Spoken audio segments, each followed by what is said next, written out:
আসসালামু আলাইকুম। আশা করছি সবাই ভালো আছেন। সবাইকে ঈদের শুভেচ্ছা, ঈদ মোবারক। দেখ দেখতে, দেখতে আসলে একটা মাসই শেষ হয়ে গেল। আসলে কিভাবে শেষ হলো এটা বুঝলামই না। মাসের শুরুতে ভেবেছিলাম যে একটা রোজার মাস, অনেক দিন।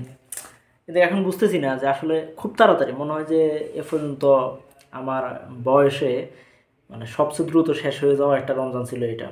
আর গত বছরেরটা থেকেও এটা মনে হচ্ছে যে অনেক দ্রুতই শেষ হয়ে গেছে। যাই হোক, এই রোজার মাসটা বা এই প্রথম একটা পুরো একটা রমজান মাস কাটছে পরিবার ছাড়া প্রবাসে। এরাই কখনোই আসলে পরিবার ছাড়া কাটে নাই, সবসময় বাড়িতে না থাকলেও আমার শহরে আমার একটা পরিবার ছিল। আমি খালার বাসায় থাকছি, এখানে আমার একটা পরিবার ছিল। তো এবছরে রোজাটা মানে পুরোপুরি একটু ভিন্ন গেল। সবচেয়ে বিরক্তিকর একটা শব্দ বাংলাদেশের মধ্যে রোজার মাসে সবচেয়ে বিরক্তিকর কয়েকটা শব্দ বা কয়েকটা ধ্বনি হচ্ছে গিয়ে ভোর রাতে যখন সেহরি খাওয়ার জন্য মসজিদের মাইকে ডাকা হয়, ওই সময়টা হচ্ছে অনেকের কাছে খুব বিরক্তি লাগে।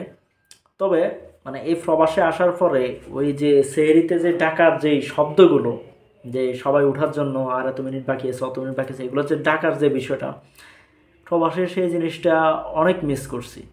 অনেক, এটা কতটা মিস করছি এটা আসলে বলে বোঝানো সম্ভব না।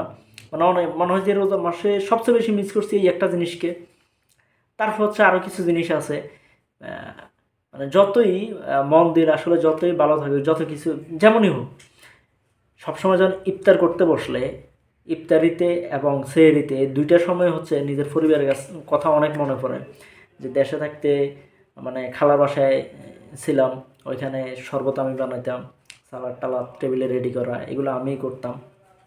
এই জিনিসগুলোর অনেক মিস করছি। যতবার ইফতার করতে বসছি মনে পড়ছে যে দেশে থাকলে এইভাবে এইভাবে ইফতার করতাম, এই এই জিনিস থাকতো, বা এই দিন এটা থাকতো, ওই দিন একই দিন এক একটা থাকতো, এরকম এই জিনিসগুলো মনে পড়ছে। সেরিতে খাইতে গেলেও সেম অবস্থা। দেশে থাকার যে আনন্দটা, ওটা আসলে কোনো কিছুতেই খুঁজে পাই নাই। অনেকগুলো জিনিসই মিস করছি। তো আসলে আমরা এই জিনিসগুলো মানে যখন কাছে থাকি তখন আসলে বুঝি না।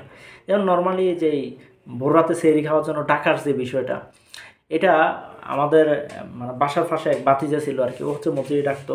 এটা আমরা অনেক বিরক্ত হইতাম। বিরক্ত বলতে ও 5 মিনিট পর পরে ডাকতো, 5 মিনিট 7 মিনিট পর পর।